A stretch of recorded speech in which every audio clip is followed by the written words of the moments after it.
So good evening, everybody, and welcome back.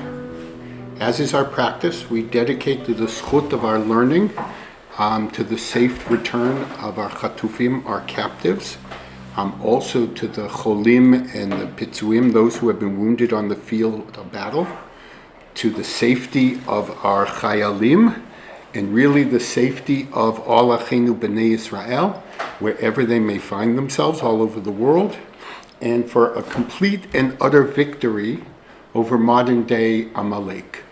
May the zchut of Adar and the zchut of Purim, which is a time of a Yeshua, bring us a Yeshua Bikarov. Okay, so we continue our exploration of the Sha'ar HaBitachon, the Sha'ar where we learn how we should put our trust in the Kadosh Baruch Hu. And we need to cultivate a conviction that He is truly in charge.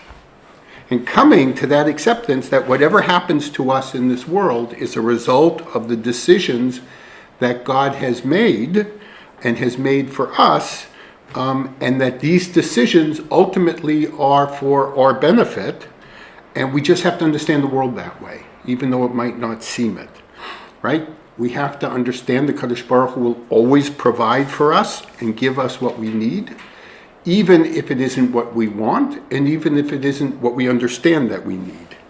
He always has our best interests at heart. So we spent a lot of time speaking last week about what constitutes trust, and under what circumstances would we put our trust in another individual. And he's talking about 100% trust, right? The Chovot HaLevavot presented us with 7 conditions, all of which are required if somebody is going to put their life in the hands of another individual. So let me just briefly review what these 7s were. The first one is that person would have to have compassion, empathy, and love for us, right? Before we could consider trusting anybody, we would have to believe that they love us, right? Love is the basis of trust. And if we don't feel the love, then trust is really not a possibility. We have to believe that that individual is reliable. He said that it's critical that we know our friend is going to deliver what they said it's going to deliver. Right? If the person loves us and is our friend, but is flaky or unreliable, we can't trust them. Right? The next condition he brings is that he has to be strong. By strong, what he's talking about, he needs to have the means and wherewithal to deliver what he says he's going to deliver to us. Right? A person may be our friend, but if it's outside his ability to deliver, then he's not much use to us. We're not going to put our trust in him. The 5th area we said was they have to have a track record. Trust is built up over time, right? You can't trust somebody you immediately meet, even if they're trustworthy. And he says that this trust has to be built up over a lifetime, constituting hundreds and maybe thousands of different encounters. And that means that the person is untrustworthy until he proves himself. The other piece he brings is that if you're going to trust a person 100%, then there has to be exclusivity, right? You're only going to trust this person. It's kind of a tautology. If you have 2 people you could trust 100%, that's not true. You trust this one 50%, you trust this one 50%. You're hedging your bets. If you're going to, yep. I didn't mean to interrupt. No. Well, like, what about your parents? Okay. So if you can't trust your parents, your mother and your father 100%? No, so the question is, what does 100% mean? So this doesn't mean that in order to offer somebody some level of trust, we trust lots of people. Right? But in terms of 100% that they are always going to come through for you, that they are always going to provide for you, that they always have your best interest in heart, right? To have that up to 100%, where you have no doubt what Ibn Bakuda is going to say is there's no human being alive who can deliver on these things. Right? So it is not to say you can't trust people, you can't love it. That's not the case. Right? He is now building the case, obviously, to say nobody exists in the world, it's only God. Who can qualify all these points? All 7 points. 100% of the time. 100% of the time. That's his point. And lastly, we have to say that the person we're going to put our trust in is a good person. His values are in the right place. And so why do we need that? Because when things look odd to us, and they look like they are not in our best interests, if we know that the person is a good person, and they know that he knows what he's doing and he's capable and he has all these other 7 qualities, we're going to give them the benefit of the doubt. We're going to say, I know this individual I can trust. It may not look like this, but I know that it's going to work out in the end. So, obviously, Ibn Pakuda says that it's only the Borei Olam, it's only the Kadosh Baruch Hu who possesses them all. And it follows that the only one we can and should trust 100% with our lives is Hashem. And this lays for us a question that is very human. Can we really place our trust in the Kadosh Baruch Hu? Are we really there? It's a big step. And Ibn Pakuda says it's not only can you, but we must. So the issue of trust is a tricky one because one needs to answer the question, trust for what? Right? Under what circumstances do we need to trust or put our bitachon in the Kadosh Baruch Hu? So the Borei Olam created a world where our trust in him requires effort and action on our part. It isn't passive, right? This effort is called hishtadlut. And this is what we're going to talk about in depth today, this idea of hishtadlut. So last week, Ibn Pakuda asked the question, why? Why did he set up the system so that we had to perform hishtadlut in our lives in addition to placing our trust in him? And he gives us 4 different approaches, right? One is that we're built that way, right? It is built within our nishamot that we need to earn what we have. There is a Kabbalistic concept that is called Nahama de Kesufa. Nahama de Kesufa means bread of shame. And it refers to things that we have that we didn't work for or earn. And because we didn't work for it or earn it, the Kabbalah, the Zohar, says that this is shameful bread and we are ashamed of it, as opposed to things that we feel we earned and we worked for, that we are proud of. He brings another answer, and this is something that we had talked about during Sha'ar Avodat Elohim, when we had the dialogue between the Sechel and the Neshama, the mind and the heart, where he said this life is a test, that we were created like the Malachim. God wanted us to be higher than the Malachim, and he sent us down into this physical world to see how we would behave and how we would perform. And part of the test is, how are we going to earn our living? How are we going to take care of the bodies that he's given, and how do we interact with people? And we can do it either be'isser, we can either do it in a way that's not permitted, or we can do it in a way that is permitted. And all the decisions that we make will help to refine, hopefully, our neshamot, so we can eventually end up to where we belong under the Kisei HaKavod. The third approach is that we had brought actually that great Rabbi Jeffrey Chaucer last week, where he brings the idea of the devil's idle hands of the devil's workshop. That the Kadosh Baruch Hu knows if we're not busy, we're going to get ourselves into trouble. So he gives us things to be busy. And he also added that part of this, keeping busy, keeps us from outside of exploring areas that we shouldn't. So if we spend our lives doing what we should be doing, which is coming and learning, earning a living, supporting our family, you don't have time for other pursuits that may be spiritually detrimental. Okay, Ad Kan, this is where we stopped last week. Any questions before we go on? Perfect. Okay, so in this next section, Ibn Pekud is going to instruct us that there are 7 areas in our lives that we need to keep in mind that we will place our bitachon in the Kadosh Baruch Hu.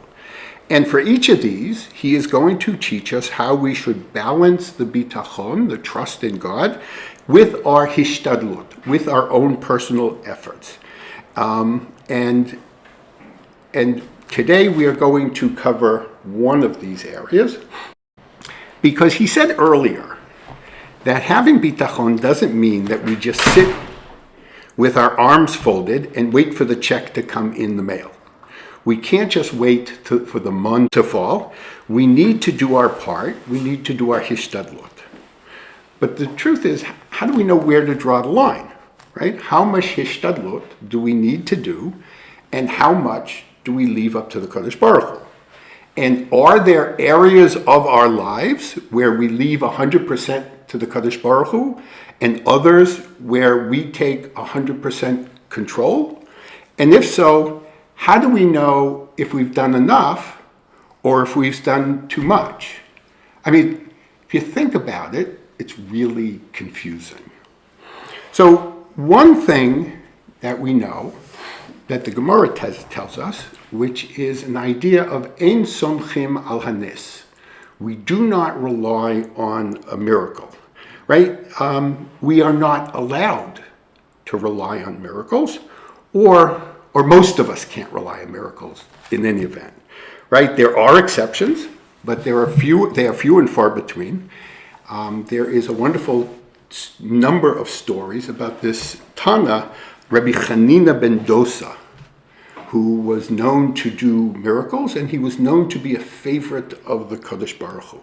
So he was a first century Tana, an early Tana. That Tana is a Mishnah rabbi. He was a student of Rabbi Yochanan ben Zakkai, right? And so they tell the story that he was once traveling, and he was caught in a downpour. Now, I don't know if you can imagine being outside and being caught in a downpour like I was on the way to get my bicycle fixed today.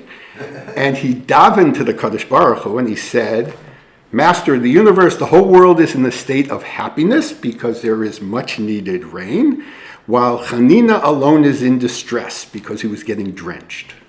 And the rain stopped immediately, right? Arriving home, he davened again, and he said, Master of the universe, Ribono shel Olam, shall all the world be in distress, meaning fear that there's no rain, and Chanina enjoys his comfort? Thereupon the downpour recommenced.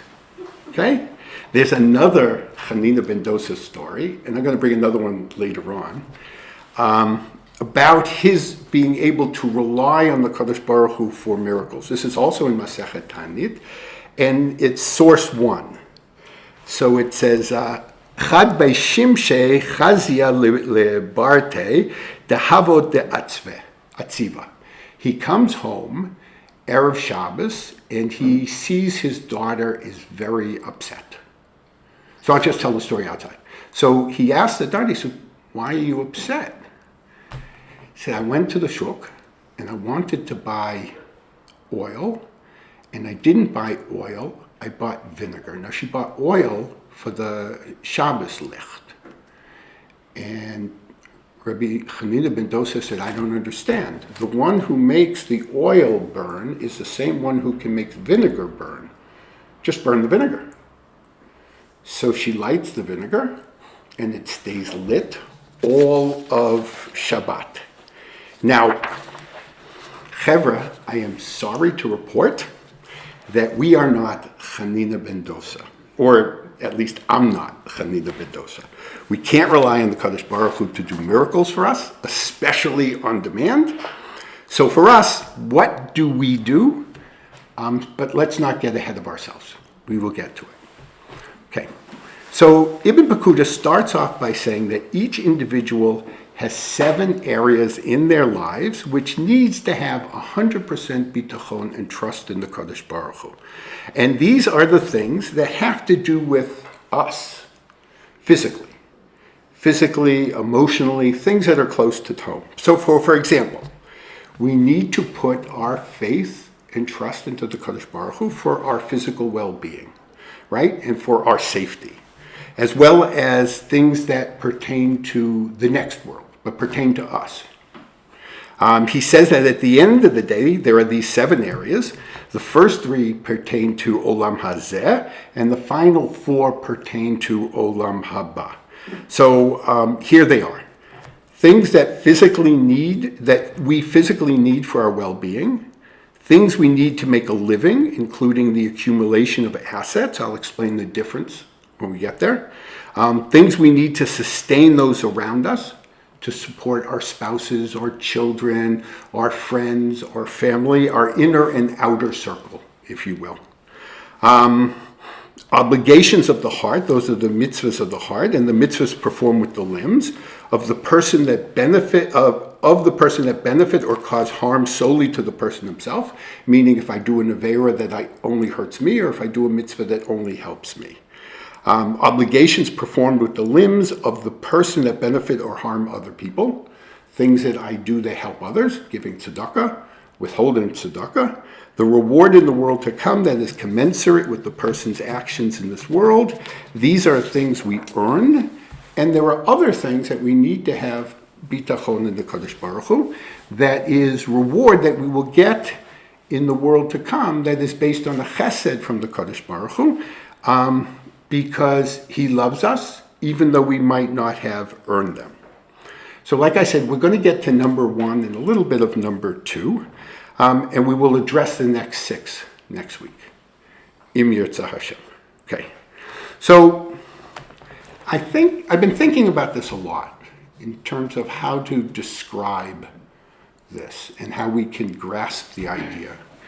And I think the best way to think about bitachon is it's a mindset. It's a way of understanding the big picture of how life works. And we start with the premise that God rules the world and that everything happens in the world is based on his plan and his decisions that he will make for his own reasons. Okay? It's also a mindset about the little picture, which whatever happens in my life, right, and my well-being and my family is equally determined by the Kadosh Baruch Hu, who loves me, right? And he wants the best for me, and he obviously bases what's best for me on his knowledge of me as a creation, he made me, and on me as an individual, right? Because we all have individual needs, not just as human beings, but as the individuals that he has made us, right? And just as I said, I need to be 100% sure that what I said is true, and that what I said is true not only 100%, but it's true 100% of the time, right? And it's something that we need to work towards. I was talking with somebody the other day, and they asked me what I was up to, and I mentioned this, and I told them that we were learning Sha'ar HaBitachon. And the individual said to me, I have 100% bitachon in the Kadosh Baruch Hu. And I said, a little bit surprised, I said, that's great. How'd you do it?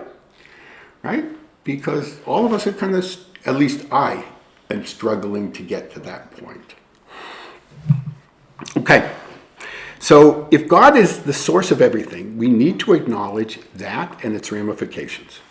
So there's a famous Gemara in Masechet Rosh Hashanah that we usually deal with on Rosh Hashanah. So it says, Kol mezenotav shel adam kitzuvim lo merosh Hashanah v'ad yom HaKippurim. This is source 2. Everything we are going to earn during the year is going to be determined by the Kadosh Baruch Hu between Rosh Hashanah and Yom HaKippur. Right? That is a time we need to daven for our parnasah. It goes on, it says, Chutz mi hotza'ah Shabbatot ve'hotzaot Yom Tov ve'hotzaot banav leTalmud Torah she'im patach potchin lo ve'im hosif mosifin lo. So it says that, with the exception of expenses that you give for Shabbat or for Yom Tov, or for Talmud Torah, right? For learning. Those are extra. And I'll explain it this way. This means that you're not going to make any more money than is allocated to you between Rosh Hashanah and Yom Kippur. So think about it this way. On Yom Kippur, you receive an annual contract. On that contract is an amount of money, right? That is all you're going to receive for the year, period, full stop. No matter what you do, right, or what your efforts are, that's what you're going to get. Now, if you earn all of that money by Sukkot, that means your income from Shmini Atzeret until Rosh Hashanah is going to be zero.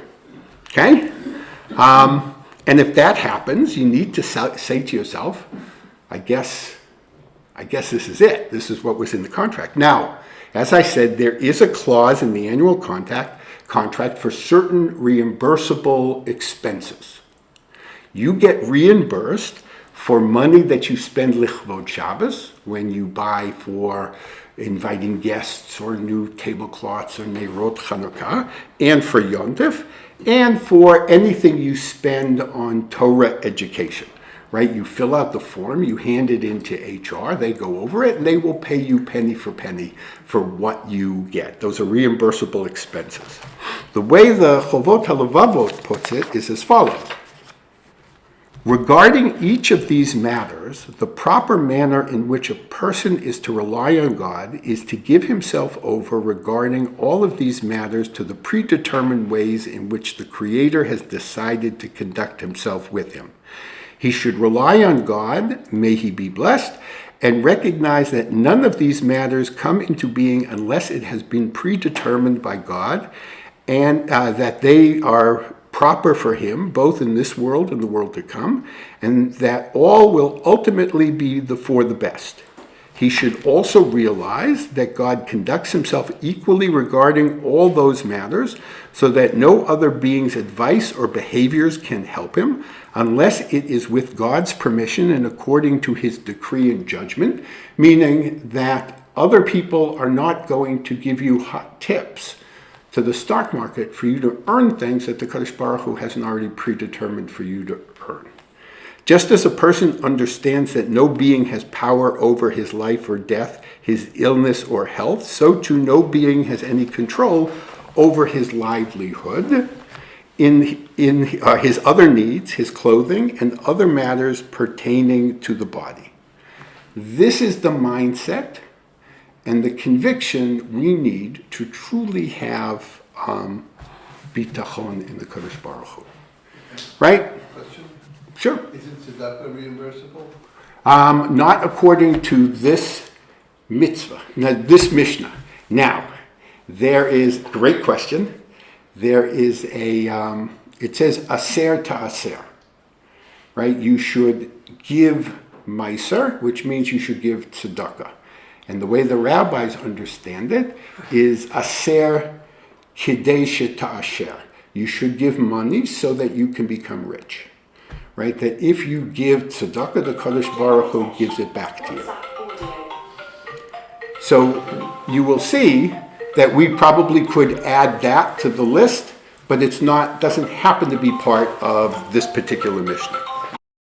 You're all sitting there, and I can see your eyes roll up into the top of your heads, and you're saying, well, this is great if you get a contract. So by show of hands, how many people have actually received a contract from the Kadosh Baruch Hu stating an amount that they are going to get? Email, WhatsApp, anything? No, right? If we actually got that, we could draw up a budget, we could adjust our lifestyle, we would actually know what is in store for us for the year. Now, from the lack of hands, it doesn't seem that we get such a contract.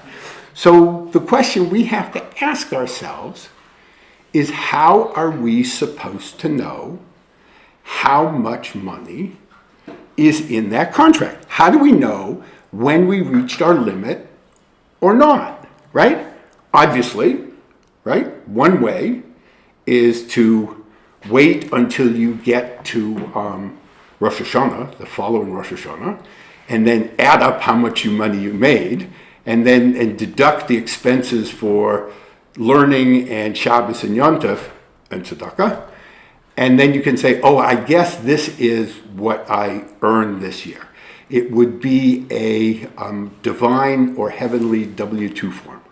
For those of you who are not Americans, a W-2 form is a form the government sends you in February before you file your taxes on how much money you've earned. The truth is, it's how much money they think you've earned. But that's a story for a different day. Right? So, saving that, we don't know. And if we don't know, how do we know how much effort we should put into earning a living? Right? Even more than that, if the money is contractually guaranteed, then what do I need to put in any effort for at all? Because no matter what I'm going to do, the Kadosh Baruch Hu is going to give it to me. Now, there's a question that has to do with Klal Yisrael, but I think it's equally available to this, and it's worth mentioning. Is the rain that we are promised in Eretz Yisrael, Geshem, is Geshem, Tal, Matar, all of it, is determined on Sukkot, right? We will get that amount no matter what. So the question is, what if we sin? Is that 100% true that we will get that Geshem? And the answer is yes. The Kadosh Baruch Hu will give you that Geshem because he promised. Now, he may make it rain in the desert. He may make it rain in the sea. He may make it rain off season if he doesn't want it to be productive, but he will deliver what he did. Now, similarly, the Chovot Chaim says when it comes to money the Kadosh Baruch Hu promised you, if you sit there and you spend it on things inappropriate, the Kadosh Baruch Hu will, according to the Chovot Chaim, will give you the money and then give you places to spend it. Right? You might spend it on doctors, you might spend it on lawyers, you might spend it on house repairs. He will give you the money. That's guaranteed. Right? And so it's not that we have free reign and we get the money like they get at the lotto. Here's a check, do what you want with it. But in any event, I just wanted to take a little side trip with that. But the question is, how is it that, what is it that we need to do in order to make sure that we get the money in a way that we need it? Okay? So if you look at source 4, so it says everything that the Creator chooses for him is for the best. That is the best choice. Him is us. The person is also obligated to make efforts to pursue the means that will benefit him and choose those means that appear to be the best. God will then do what he has already decreed. By way of a comparison, it's a great comparison. Although the end of a person's life and how long he will live has been fixed by the decree of the Creator, may he be blessed. The person must nevertheless pursue the means that preserve his life, such as food, drink, clothing, and living quarters, according to his needs. Regarding them, he is not to rely on the Kadosh Baruch Hu by saying, if it has been predetermined by the decree of the Creator that I should live, then he will keep me alive even without food for my entire life. right? And I will not exert myself in pursuing sustenance or in the toil that is necessary to obtain a livelihood that will pay for sustenance. It's an interesting analogy, right? How long we live is determined by the Kadosh Baruch Hu when we are born, right? Yet nobody is going to say, well, I'm going to live until 80, 90, 100 years. So if I'm 20, I'm going to jump off a roof. And if it's not my allotted time, then the Kodesh Baruch Hu is going to save me because he has to deliver on what he told me he was going to give. Right? Makes no sense to anybody? That kind of approach? And we would not do that. So we have actually a mitzvah in the Torah, which is brought in Sefer Devarim, source 5. Lo tinasu et Hashem Elokechem asher nisita b'misa. Do not test the Kadosh Baruch Hu like you did in Misa. So why did he bring this particular pasuk? It's because that we did there what we are being admonished for here. At Masa, it was that the beginning of our journey outside of Egypt, and we didn't have enough water. And we said to Moshe, we complained to him, and we asked, is God with us or what? Right? God isn't with us. We don't believe it. The assumption was that if Hashem does not perform a miracle for them and provide them with water, then we concluded God was not there. Right? So the bottom line is that we learned from this pasuk the idea that we brought earlier. Ein somchen al hanes. We don't rely on miracles. But what if you drank the poison anyway? You wanted to test the Kadosh Baruch Hu. He says that, right, let's assume you're going to live 120 years, and you're, what's a stupid age? 24.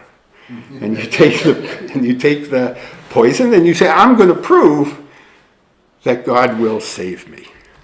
Now, the Ramchal in Mesilat Yesharim says that if you do that, you're an idiot. Mm-hmm. This is what he says. And he says you're not only an idiot, but the Kadosh Baruch Hu is going to punish you for it. It says, Umisha yirtza shelo yinaheg atzmo b'derech hachachma v'yakir et atzmo l'sikanot. Somebody who is putting himself in a dangerous situation and decides not to use his intelligence. Hinei ein ze bitachon. This is not what we're talking about when we talk about bitachon. Ella holalut. Rather, idiocy. He is sinning against what God wants from him. God tells us that we have to protect ourselves. המוטבעת בדבר אשר הוא עלול עליה מפני חסרון שמירתו, right? And he says he's bringing punishment upon himself for the sin which he commits. Thus, the sin itself is what brings him to punishment. Now, Ibn Pekud is a little bit more judicious in his language. But essentially he says the same message, that one of two things will happen if you drink the poison. What are the two things? You'll die. Or You live. you live. So he says if you die, right, like the Ramachal said, you are being punished. Right? Damcha al roshcha. Your blood is on your hands. Right? And you will be punished as somebody who committed suicide. We have the responsibility to take care of ourselves and to watch our physicality, and we cannot lose it. The Chovot HaLevavot goes into a long proof, but I assume that I don't need to go into that proof. Suicide is wrong. The other possibility is you live. If that happens, then you can't say, see, I can do anything and the Kadosh Baruch Hu will sustain me, or really in this case, he will save me. Ibn Bakuda says that if you survive, it is due to one of two reasons. One, it is due to the chesed that the Kadosh Baruch Hu took on you. For some reason, the Kadosh Baruch Hu decided to save you. It's one possibility. The other possibility is that you were saved because you drew down on your heavenly bank account. Right? We have, when we do mitzvot, we build up zchuyot, we build up credit in Olam Haba for the things that we've done correctly here. If, on the other hand, we do something wrong and the Kadosh Baruch Hu has to save us, what he does is he pays for saving us using those zchuyot, meaning that we don't have it anymore in Olam HaEmet. Right? In this case, he saved you because you drank the poison by paying you off, so to speak, with these zchuyot. So there's a very famous way that we think about it, is Yaakov, when he's about to meet Esav, is scared. And and he says, Kantonti mikol chasadim v'chol ha'emet, that I have made myself smaller because of all the chesed the Kadosh Baruch Hu gave me. Even though the Kadosh Baruch Hu said he was going to protect Yaakov, there's something called Shema Yigrom Achet. He was afraid that maybe the sins that he committed were sufficient, that he didn't have enough zchuyot in the bank that was going to protect him against Esav. But I want to bring a story from another Hanina ben Dosa story. And the only piece of information you need to know for this is that Hanina ben Dosa was crushingly poor. So it says, Amrele devetu. His wife didn't like being very, very poor. And she said to him, how long are we going to live in this crushing poverty? Ad ema nezel v'nitzta'er kulihai. Amarla, he said to her, my na'avid. What is it? What do you want me to do? And she said, Be'e rachme denitvu lach midei. I want you to daven to the Kadosh Baruch Hu that he will show mercy for you and give you parnasa. Now, this is not parnasa that he was supposed to get. So he did, like a good Jewish husband, listened to his wife, and she was presented with a table leg that was made 100% of gold. Imagine her elation when she got this gift. So he had a dream in Olam HaEmet that he was sitting at a table, a golden table, with 3 legs. Right? That should have come to him because of his righteousness. The table with 4 legs, obviously that represented, right, all of the zchuyot he was going to get, and now he was only going to get 3 legs. So he davened to the Kadosh Baruch Hu to take it back, and it wasn't worth it to him. Now the story goes on, although I didn't bring it in the sources, that this is a big deal. When the Kadosh Baruch Hu pays our zechut for us, he doesn't take them back, right? He uses and spends it. So it was only because of the chasidut, the high level in his regard of Rabbi Hanina ben Dosa, that he took it back. So to him, it just wasn't worth it. So according to the Chovot HaLevavot, this combination of hishtadlut and bitachon, right, applies to all aspects of our lives, not just our physical being. So that having been said, when we say that a person has an obligation to take care of himself, it includes maintaining a healthy diet, obtaining the right foods, clothing, shelter. If you're familiar with Maslow's hierarchy of needs, right? It's the thing on the bottom of the pyramid. And the converse is also true. We have an obligation to stay away from anything that might harm us. So, interestingly, things that we need to also have bitachon in the Kadosh Baruch Hu and also have hishtadlut has to do with maintaining positive character traits and positive outlooks on life. So 2 areas of our lives he focuses on is our physical well-being and our material well-being. He wants to demonstrate how we should think about bitachon and Hashem, and he brings an example of agriculture. And while he says that this is just an example, it's true for all professions, craftsmen, merchants, salaried employees, I think the example of a farmer is like the best.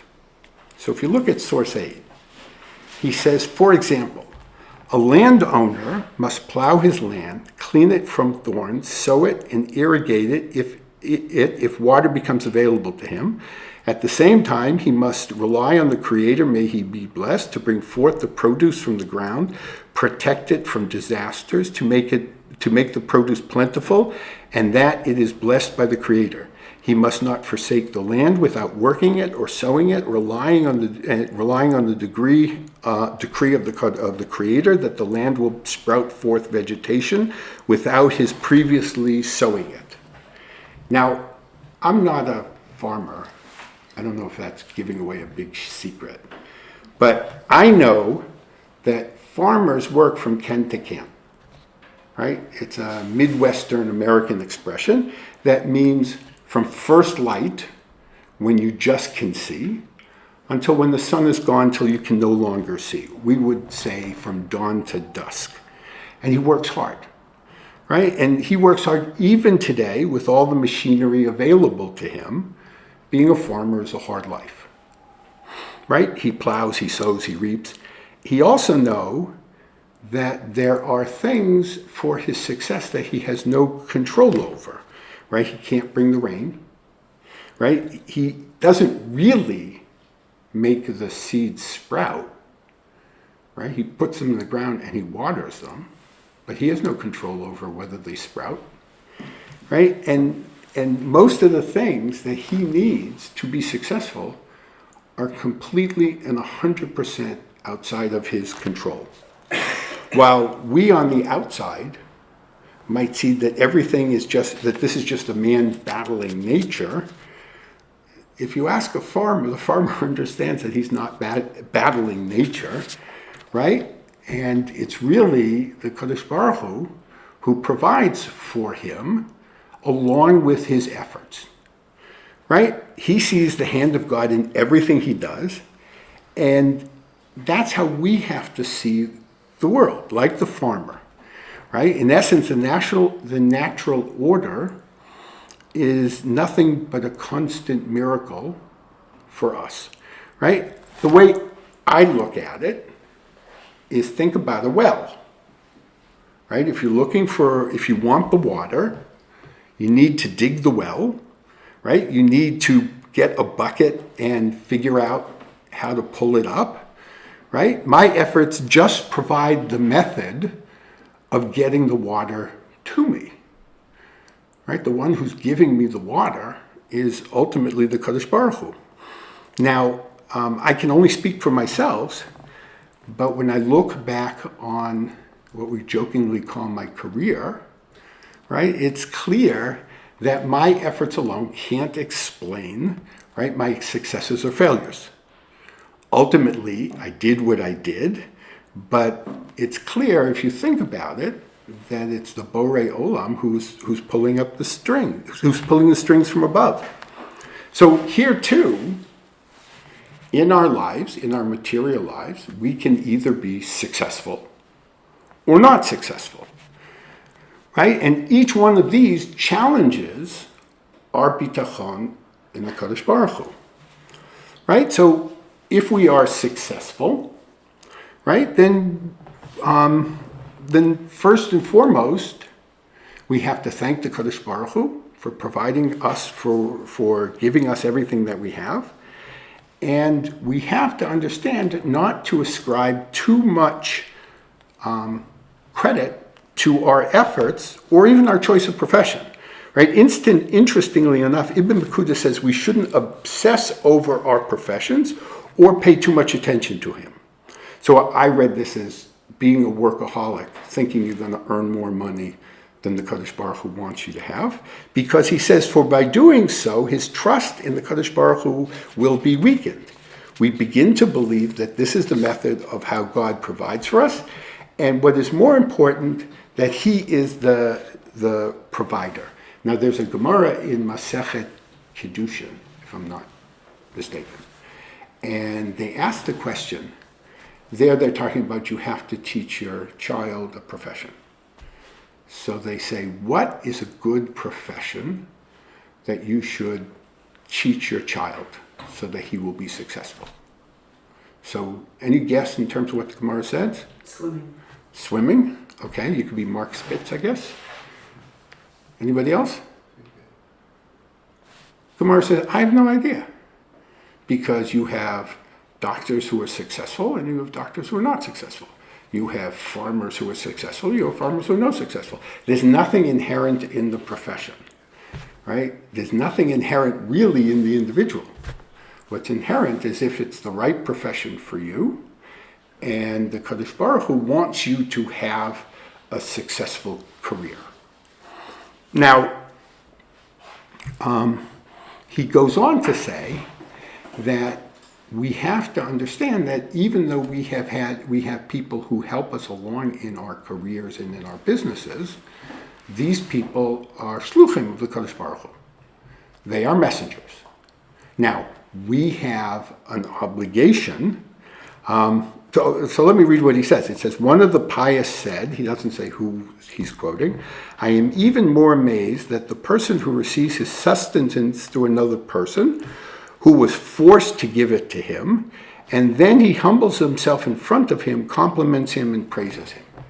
Meaning you work for somebody and you are overly grateful. I have this image of Uriah Heep, right, for the person. Now, when he says he was forced to give it to you, if the Kadosh Baruch Hu had ordained that this is what you're going to earn, this is what you're going to earn, and he was just delivering what the Kadosh Baruch Hu said you were going to get. Now, we have an obligation of hakarat hatov, to be grateful for an individual who helps us, and we have to thank them, and we really have to feel the appreciation, but we have to understand that they were the tzinor, they were the pipe to deliver it. You still thank the pipe. And ultimately, it came from the Kadosh Baruch Hu. Now, it's easier, although it doesn't seem to work that way with Jews, to have bitachon in the Kadosh Baruch Hu when we are successful. Right? The Torah says Jews are not like that. The Torah says, Vayishman Yeshur and Vayivat, when we become successful, we as a people tend to take full credit for it, and it is the source of our leaving the Kadosh Baruch Hu, not embracing him, which is a little counterintuitive. But he says, what if you're not successful? So you can see that if you're not successful, right, and you're really struggling, then that's going to be a test for your bitachon. And so he says the following. He says, if you are not successful in earning all the money you had hoped to, right, because we didn't get the contract, in that case, he says, you need to consider a few possibilities. One is you have to think that maybe you've maxed out and you've already received everything in the contract, so to speak. So if you're going to try and earn more, it's not going to work. And then you have to think about, since God gave you enough money to be sustained, that's kind of a tautology, you have to look and see where you spent the money. Right? And did you spend it in a way that was going to sustain you? Or maybe you can say that there's still money due you, but maybe this isn't the way you're going to get it. Maybe you need to find a different profession. Maybe you need to find a different place to dig the well, right? Or the opportunity hasn't presented itself to you yet. But the message is, in either case, don't give up hope, right? Bitachon is that the Kadosh Baruch Hu provides for all of us. He will not forsake us. God will provide, and we just got to walk with our divining rods to find the water to dig the well. Although this isn't the pasuk that Ibn Pekuda brings to support his idea, he brings an idea from Novi. There are two psukim that we say, one every day and one Shabbos and Yom Tov, Shabbat and Yom Tov, where that you're probably more familiar with, and one is in Ashrei, and the other one is in what we call the Hallel Hagadol, Kili Olam Chasto. And we're supposed to focus on it. So the pasuk in Ashrei is, come on, Poteach et yadecha umasbia lekol chai ratzon. God opens his hand and he feeds everyone. The other one in Hallel Hagadol is Noten lechem lechol basar ki liolam chasto. He gives food to every living creature out of his kindness. So we need to keep trying different things, right? If things are not going as we had hoped. He also says that even if you are certain that you have maxed out, right? You're sitting in June and you know, because you're one of the lucky ones who got a contract, that you're not getting any more for the rest of the year. Ibn Pekuda says you still need, well, what he says is you should not be lax in pursuit, provided they are fitting in for his character traits, his physical strength, and faith in this world to come. Right? You still have to keep working. And you have to keep working for the other reasons that we had given.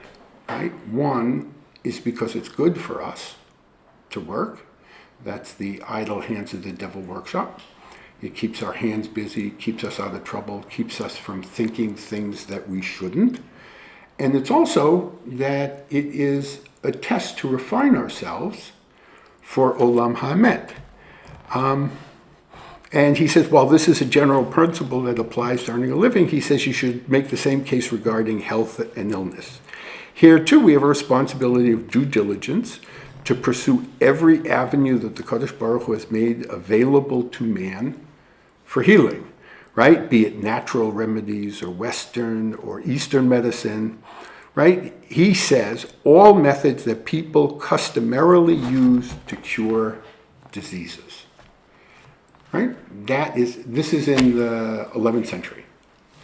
So we have gone over, he is clearly a physician, as many of them were, right? And it is this mindset that we need to work on, when we need to continually remind ourselves, okay? And we will continue with the remaining 6 areas next week. But what I want you to, I'm going to give you homework for this week. I want you to think about this. I mean, I will tell you is, I said earlier that I had a flat tire on my bike and I had to take it to get it fixed. And I walked into the bike store and the skies opened up. I mean, really, you were here, you saw that. Yeah. And I said, well, I'm not going anywhere. The last turn of the wrench, the rain stopped. And out I went. Thank you. Right? We have to pay attention. Right? The Kadosh Baruch Hu will provide for us. Okay. Any questions, comments? Great. See you next week. Thank you.